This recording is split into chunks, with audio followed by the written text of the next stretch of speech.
નમસ્તે વિદ્યાર્થી મિત્રો, હું છું હાર્દિક પ્રજાપતિ. આપનું સ્વાગત કરું છું Shri Shiv Shah college of commerce, management and computer education તરફથી. આજે આપણે વાત કરવાના છીએ બીબીએ સેમ 3 ની અંદર જે આપણો સબ્જેક્ટ છે PD and CS, personality development and communication skill. તો આ સબ્જેક્ટની અંદર આજે આપણે વાત કરવાની છીએ. ચલો આપણે છે એ લાસ્ટ વિડીયોની અંદર અથવા લાસ્ટ લેક્ચરની અંદર તો કે આપણે છે એ તો ટીમ વર્ક એટલે વર્ક પ્લેસ એના એડવાન્ટેજ એના ડિસએડવાન્ટેજ એ આપણે કમ્પ્લીટ કર્યા હતા. હવે આજે આપણે વાત કરવાના છીએ વોટ ઇઝ ઇમોશનલ ઇન્ટેલિજન્સ, મતલબ તમારી જે ઇમોશનલ ઇન્ટેલિજન્સ છે એ શું હોય છે, એના કયા કયા ફેક્ટર છે એની આજે આપણે વાત કરવાના છીએ. મતલબ તમે કેટલા ઇમોશનલ ઇન્ટેલિજન્સ છો એ કઈ રીતના ખ્યાલ આવશે તો અથવા કઈ રીતના એને ડેવલપ કરી શકાય છે તો એની જ આપણે આ લેક્ચરની અંદર ચર્ચા કરવાના છીએ. સમજાય? ચલો વધારે ટાઈમ નહીં લેતા આજનો ટોપિક સ્ટાર્ટ કરીએ છીએ. What is emotional intelligence? તો કે એની વાત કરીએ તો Jet Hereford writes it in his article what is emotional intelligence. જે જેડ હિયરફોર્ડ છે એ શું છે, એક રાઇટર છે, એણે લખેલું હતું જે ઇમોશનલ ઇન્ટેલિજન્સની definition. And why do we need it, અને આપણે જે ઇમોશનલ ઇન્ટેલિજન્સ છે એને કેમ જરૂર પડે છે તો એની છે એ પોતે છે એ વાત કરે છે. That in its simplest and most concise from emotional intelligence referred to as a EI or EQ. તો કે યસ, ઇમોશનલ ઇન્ટેલિજન્સ અથવા એને EQ તરીકે આપણે ઓળખીએ છીએ, જેની ડેફિનેશન આપણને જેડ હિયરફોર્ડે આપી હતી. Can be define as the emotional of other, અને આ છે EI અથવા EQ છે એ ડિફાઇન કરી શકાય છે કોના આધારે તો ઇમોશન્સ ઓફ અધર, મતલબ બીજા જે પર્સન છે, તમારા સ્ટાફ મેમ્બર છે, તમારા કંપની મેમ્બર છે, તો એની સાથે એમ્પ્લોય છે એની સાથે તમારા રિલેશન કેવા હોય છે, ઇમોશનલ છે એની વાત કરે છે. હિયરફોર એડ્સ, હિયરફોરે ઉમેર્યું that there is however the ability to perceive, assess and the manage one's own. શું કે છે તો કોને કહેવાય તો કે ઇમોશનલ ઇન્ટેલિજન્સ તો કે એ કે છે the ability of perceive, assess and manage one's own. શું કે છે પોતાની જાતને મેનેજ કરવું, પોતાની જાતને જ એની શું કરવી તો કે ગણતરીપૂર્વક આગળ વધવું અને પોતાની જાતને સ્વીકારવી. આ બધું છે એ જ શું છે એક emotional intelligence. as well as disagreement amongst the psychologists has the scope and depth the emotional intelligence encompasses. શું કે છે તો એ નથી તો કે disagreement amongst the psychologist has the scope, તો એમ કે છે કે આનાથી છે એ તો કે સાયકોલોજિસ્ટ છે એ તમારે શું થાય છે તો કે એ છે એ કોઈ બંધારણ હોતું નથી, મતલબ એક લિંક હોતી નથી. એન્ડ ડેપ્થ એટલે કે અંદર ડીપમાં પણ ઇમોશનલ ઇન્ટેલિજન્સ ઇઝ ઇન્કમ્પાસિસ, મતલબ શું તો કે એનાથી ઇમોશનલ તમારા જે ઇન્ટેલિજન્સ છે એ પણ અંદર ક્યાંક ફિલિંગો રહેલી હોય છે. તો કે યસ, ચાલો નેક્સ્ટ આગળ વાત તો elements of defining emotional intelligence, તો એની જ આપણે ચર્ચા કરવાના છીએ. Elements of defining of emotional intelligence, તો એના છે એ ટોટલ 5 ટાઈપ્સ છે.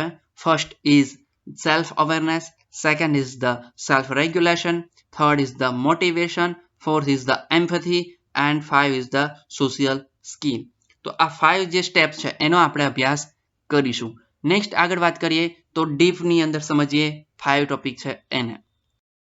ચલો, સેલ્ફ અવેરનેસ. તો આ સેલ્ફ અવેરનેસ છે એ કઈ રીતના ઇમોશનલ ઇન્ટેલિજન્સને ડિફાઇન કરે છે એની આપણે ચર્ચા કરીશું. ચલો તો એની ચર્ચા આગળ ધપાવીએ. People with high emotional intelligence are usually very self aware. જે પણ વ્યક્તિ જે પીપલ છે એ પોતે સેલ્ફ ઇમોશનલ ઇન્ટેલિજન્સ વધારે હોય એ સેલ્ફ અવેર હશે. મતલબ શું તો કે પોતાની સેલ્ફને એ કમ્ફર્ટેબલ મહેસૂસ કરશે કોઈ પણ કન્ડિશનની અંદર યા કોઈ પણ સર્કમસ્ટેન્સીસની અંદર. ધે અન્ડરસ્ટેન્ડ ધેર ઇમોશન, તે પોતાની ફિલિંગને ઇમોશનને સમજતો હોય છે. એન્ડ બીકોઝ ઓફ ધીસ, અને એના જ કારણે પોતાની ફિલિંગ સમજતો હોય, understand their emotion, because of this they don't let their feeling rule them.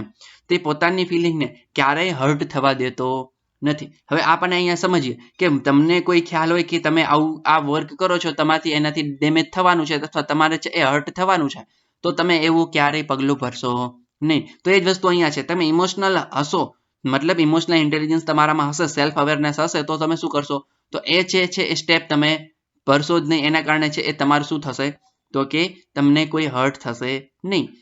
They are confident. શું કામ તે કોન્ફિડન્સ હશે? શું કામ કોન્ફિડન્ટ હશે? Because they trust their institution and don't let their emotion get out of control. શું કે છે? તો એ એમ કે છે તે પોતાના જેમને ટ્રસ્ટ હશે પોતાના ઉપર જ અને emotional get out of control, અને તે એ પોતાના ઇમોશનલ છે એને આઉટ ઓફ કંટ્રોલ થવા દેશે નહીં. તો કે યસ, સમજાય છે? તમે જોજો કે આપણે એક વસ્તુ મેઝર કરી છે કોર્પોરેટ વર્લ્ડની અંદર, તો કે કોઈ વ્યક્તિ છે ને ઇમોશનલ ના હોય. શું કામ? તો કે ઇમોશનલ હશે તો શું થઈ જશે? તો એની ઇમ્પેક્ટ છે એ તમારા પ્રોડક્ટિવિટી ઉપર પડશે. એટલે છે ને એ ઇમોશનલ મોસ્ટ ઓફ ક્યારેક જ મતલબ 99.99 આટલા % છે એ તો ઇમોશનલ બતાવશે જ નહીં. હા, કદાચ ક્યાંક આપણે જોયું હશે, બાકી મોસ્ટ ઓફલી કોર્પોરેટ વર્લ્ડની અંદર ક્યારેય ઇમોશનલ આવે નહીં. શું કામ? તો કે તમારે છે એ હર્ટ કરે છે તમારી પ્રોડક્ટિવિટી ને, એટલા માટે. They are also willing to take an honest look at themselves, અને એ છે પોતાને એક હોનેસ્ટ લુક આપતા હોય છે. તો કે યસ. પછી they know their strength, તે પોતાની સ્ટ્રેન્થને જાણતા હોય છે, એન્ડ વીકનેસ, અને પોતાની વીકનેસ છે એને પણ જાણતા હોય છે. And they work on these areas so they can perform better. તે આ એરિયાની અંદર છે એ મતલબ કોર્પોરેટ વર્લ્ડની અંદર તે જોબ કરતા હોય છે, એટલે છે એ તો આ એરિયાને સારી રીતના જાણતા હોવાના કારણે શું કરે છે તો કે સારું પરફોર્મન્સ આપી શકે છે. Many people believe that this self awareness is the most important part emotional intelligence. અને આ જે સેલ્ફ અવેરનેસ છે એ જ આપણી શું છે તો કે emotional intelligence. The ability to recognize an emotion as it happens in the key of your EQ. તો કે આ છે તમારી જે એબિલિટી છે રિકોગ્નાઇઝ ઇમોશન, તમારા જે ઇમોશનલની એબિલિટી છે ચેક કરવાની, એ છે એ જ તમારો EQ છે. તો કે yes, developing self awareness requires the tuning into your true feeling. જો તમારી સેલ્ફ અવેરનેસ છે એ કેળવવી હોય તો તમારા જે ટ્રુ ફિલિંગ છે, મતલબ જે તમારી સાચી અંદર માઇન્ડની અંદર જે હાર્ટની અંદર ચાલતી ફિલિંગો છે એ જ તમારી ડેવલપમેન્ટ કરશે. શેનું? તો સેલ્ફ અવેરનેસનું. If you evaluate your emotion, તમે તમારા ઇમોશનને ઇવેલ્યુએટ કરો તો શું થશે? યુ કેન મેનેજ ધેમ, તો તમે એને મેનેજ કરી શકો છો. The major elements of self awareness are, તો મેજર એલિમેન્ટ કયા કયા હોઈ શકે સેલ્ફ અવેરનેસના? તો એની વાત કરીએ. જો આની નોટ્સ બનાવજો, કેમ કે આ છે એક્ઝામની અંદર આવા પોઈન્ટ જ તમને માર્ક અપાવી દેતા હોય છે. First, emotional awareness, your ability to recognise your oven emotion and there effect.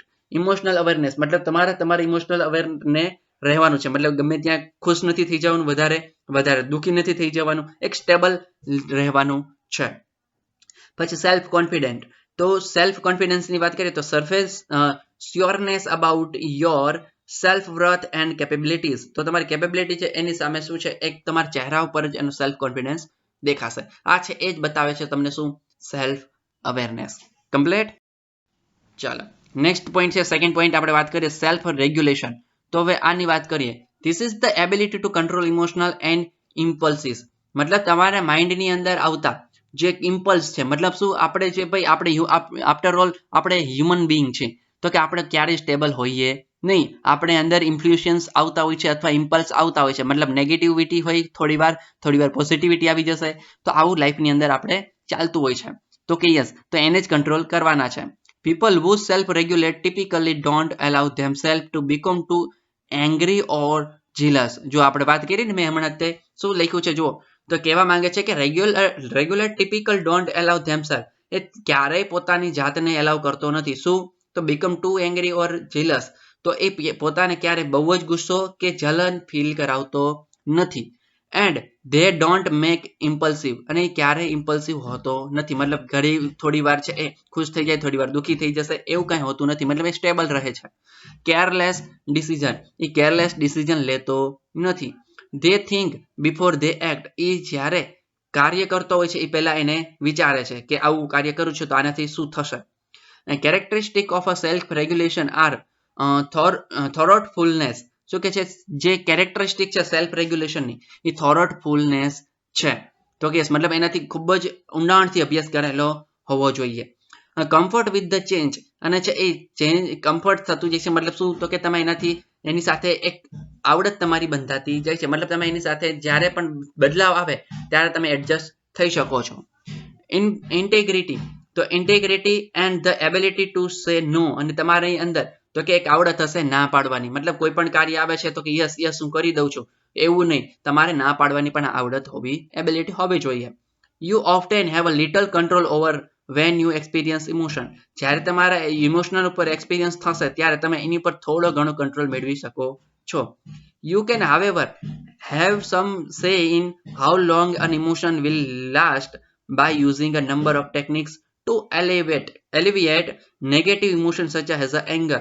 તમને એ વધારે લંબા સમય સુધી ઇમોશનલ રહેશો ત્યારે તમને એનાથી એક્સપિરિયન્સ થશે કે તમારે નેગેટિવ ઇમોશન છે એંગર, એને કઈ રીતના કંટ્રોલ કરી શકો છો, મતલબ ગુસ્સો છે એના ઉપર કેટલો કાબુ મેળવી શકો છો, એન્ઝાઇટી ઓર ડિપ્રેશન, અને એનાથી તમે ડિપ્રેશનમાંથી કેટલા બહાર આવી શકો છો. A few of these techniques including the recasting a situation in a more positive light, અને એનાથી જ ઘણી બધી ટેકનિકો છે જેનાથી તમે આજે એ પોઝિટિવ સાઈડ તરફ આગળ વધી શકો છો. ટેકિંગ એ લોંગ વોક, તમે લાંબા સમય સુધી ચાલી શકો છો. એન્ડ મેડિટેશન ઓર પ્રેયર, અને એનાથી તમે મેડિટેશન કરો તો પણ તમારું સેલ્ફ રેગ્યુલેશન છે એ સ્ટેબલ થઈ જશે. અને પ્રેયર તો કે યસ, એન્ડ સેલ્ફ રેગ્યુલેશન ઇન્વોલ્વ્સ, તો સેલ્ફ રેગ્યુલેશનની અંદર આપણે જાણી શકીએ છીએ શેને, તો સેલ્ફ કંટ્રોલ. તો સેલ્ફ કંટ્રોલ છે, આ પણ પોઈન્ટ તમારે નોટ ડાઉન કરવાના છે કેમ કે એક્ઝામની અંદર આવા પોઈન્ટ જ તમને માર્ક અપાવશે. તો કે યસ સેલ્ફ કંટ્રોલ, તો મેનેજિંગ ધ ડિસ્ટર્બટિવ ઇમ્પલ્સિસ, તો આપણે સેલ્ફ કંટ્રોલ છે તો ઇમ્પલ્સ આવે છે માઇન્ડની અંદર એને કંટ્રોલ કરવાના છે. પછી ટ્રસ્ટ વર્થનેસ, તો શું કહે છે maintaining the standard of honesty and integrity, તો તમારે હોનેસ્ટ રહેવાનું છે, એ જ તમને શું કરે છે ટ્રસ્ટ વર્થનેસ, એટલે શું તો કે કોઈનો વિશ્વાસ કેળવવો. કમ્પ્લીટ. નેક્સ્ટ વાત કરીએ મોટિવેશન, તો મોટિવેશનની વાત કરીએ નંબર 3 પોઈન્ટ છે એની. People with high degree of emotion intelligence are usually motivated, જેની પાસે ઇમોશનલ ઇન્ટેલિજન્સ હશે જે મેક્સિમમ, તે છે એ હંમેશા મોટિવેટેડ રહેશે. They are willing to defer immediate result for a long term success. શું કે છે they are willing to defer immediate result of long term success, A long term success માટે એ immediate એની એક્શન લેશે. They are highly productivity, તે હંમેશા સારી productivity આપે છે, એને કોઈ પણ વર્ક આપવો હોય 100% વર્ક કરશે. લવ અ ચેલેન્જ, તેને ચેલેન્જ ગમતા હોય છે. And are very effective in vote ever they do, અને જે પણ કાર્ય કરે છે એ ઇફેક્ટિવ કાર્ય કરે છે. Motivation is motive your self for any achievement requires clear goals and a positive attitude. શું કે છે motivation to motive your self, તો એ છે એ મોટિવેટ કરે છે તમારા સેલ્ફ જાતને, and achievement requires clear goal, અને તમારા જે ક્લિયર ગોલ છે અચીવમેન્ટ એ ક્લિયર કરે છે, એન્ડ પોઝિટિવ એટીટ્યુડ, અને તમને પોઝિટિવ એટીટ્યુડ આપે છે. Although you may have a predisposition of either a positive or a negative attitude, તમે છે એ પ્રીડિસ્પોઝિશન એટલે શું તો કે તમે એડવાન્સમાં જ કોઈ પોઝિશન લઈ લેશો, મતલબ છે એ તો કે પોઝિટિવ યા નેગેટિવ એટીટ્યુડ તમારી અંદર કોઈ આવી જશે, મતલબ બંને સાઈડ નહીં રહો. You can with a effort and practice learn to think more positively, અને તમે છે એ કોઈ પણ વર્ક કરતા પહેલા એના ઇફોર્ટ અને પ્રેક્ટિસને લર્ન કરશો પોઝિટિવ માટે. If you catch negative thoughts they occur, શું કે છે તમે જ્યારે નેગેટિવ થોટ્સ આવે છે એને પણ છે એ બનાવ બનવાના કારણે નેગેટિવ થોટ આવ્યો છે, you can reframe then the more positive learn which will help you achieve your goals, અને તમારી અંદર જો ક્યારેય નેગેટિવ ગોલ આવી ગયો, સોરી નેગેટિવિટી આવી ગઈ, તો એનાથી પણ તમે એને પોઝિટિવ કન્વર્ટ કરીને તમારા ગોલની નજીક પહોંચી શકો છો. Motivation is a made up of, motivation છે બને છે કેનાથી તો કે અચીવમેન્ટ ડ્રાઈવ, તો કે યસ અચીવમેન્ટ ડ્રાઈવ એટલે હું કોન્સ્ટન્ટ સ્ટ્રાઇવિંગ ટુ ઇમ્પ્રુવ યોર, એટલે કે ઇમ્પ્રુવમેન્ટથી મતલબ શું તો કે આપણે ઇમ્પ્રુવ કન્સિસ્ટન્સી આપણે ઇમ્પ્રુવ કરવાનું છે. પછી તો કે કમિટમેન્ટ, તો કે yes align with the goals of the group of organization, શું કે છે તો આપણે છે એ કમિટમેન્ટ આપવાનું છે, તો કે યસ ઇનિશિયેટિવ, તો કે reading your self two act on opportunity, તો કે યસ. પછી ઓપ્ટિમાઇઝેશન, તો કે pursuing goal persistently despite the obstacles and setbacks, તો કે યસ ઓપ્ટિમિસ્ટિક એટલે શું આશાવાદી બનવાનું છે, હંમેશા આપણે સારી બાબતો જોવાની છે કોઈ પણ ઘટનાની અંદર. ચાલો નંબર 4 ની વાત કરીએ એમ્પથી. તો એમ્પથીની અંદર this is the perhaps the second most important elements of the emotional intelligence. Empathy is the ability to identify with and understand the wants, needs and view points of those around you. તમે એમ્પથીથી તમે મેળવી શકો છો શું? તો કે wants મતલબ તમારી જે ઈચ્છાઓ છે આજુબાજુના લોકોની, એ નીડ્સ એટલે એમની જે જરૂરિયાતો છે એ, અને વ્યૂ પોઈન્ટ મતલબ એમના જે એંગલથી તમે છે એ વિચારી શકો છો અને જોઈ પણ શકો છો.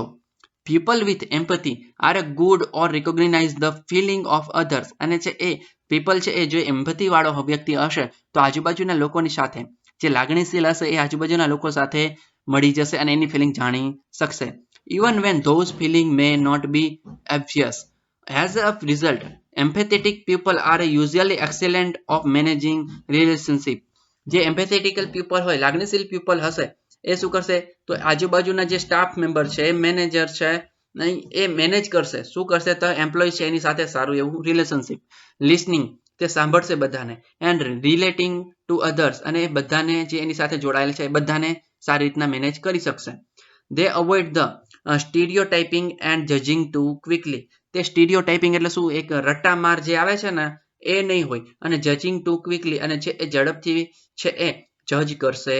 તો કે યસ, સોરી, જજ કરશે નહીં. સમજે છે? એટલે કોઈને જજ જલ્દી નહીં કરી લે કોઈ પણ એક ઘટનાની અંદર. એની પૂરેપૂરી ઘટના છે એને જોશે અને પછી છે કોઈ ડિસિઝન લેશે. They live there lives in A very open. તે પોતાની લાઈફ છે ઓપનલી જીવતા હોય છે. હોનેસ્ટ વે, હોનેસ્ટની રીતે. Social skill, it's usually easy to talk to and like a people with go social skill. અને છે સોશિયલ સ્કિલ થી વર્ક કરતા હોય છે. Another sign of high emotional intelligence, those we strong social skill are a typical team player rather than focus. તો તમારી અંદર જે સોશિયલ સ્કિલ બેટર હશે તો તમારી એમ્પેથી એ પણ ગ્રેટર હશે અને એનાથી સોશિયલ ઇમોશનલ ઇન્ટેલિજન્સ છે એ પણ તમારી બેટર હશે. ચલો, on there oven success first. જ્યારે પોતાની સક્સેસ માટે કાર કરતા હોય ત્યારે પોતાના સક્સેસ ઉપર ફોકસ કરશે. They help other develop and shine. તે બીજાને ડેવલપ કરશે અને બીજાને પણ એને હેલ્પ કરશે. મતલબ બીજાને પણ સાઇન એટલે શું? તો કે એને પણ ઇમ્પ્રુવ કરશે આજુબાજુના જે એમ્પ્લોઈઝ છે એને. They can manage disputes. તે જે ડિસ્પ્યુટ આવે છે એને પણ શું કરી શકશે? મેનેજ કરી શકે છે.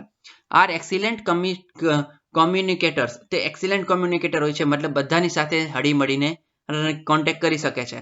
And are a master at the building. તે છે એ કોઈ પણ બનાવવા માટે શું છે? કોઈ પણ જે સ્ટ્રક્ચર છે બનાવવા માટે, રિલેશનશિપ બનાવવા માટે એ માસ્ટર હોય છે. એન્ડ મેન્ટેનિંગ રિલેશનશિપ, અને એ રિલેશનશિપને મેન્ટેન કરી શકે છે.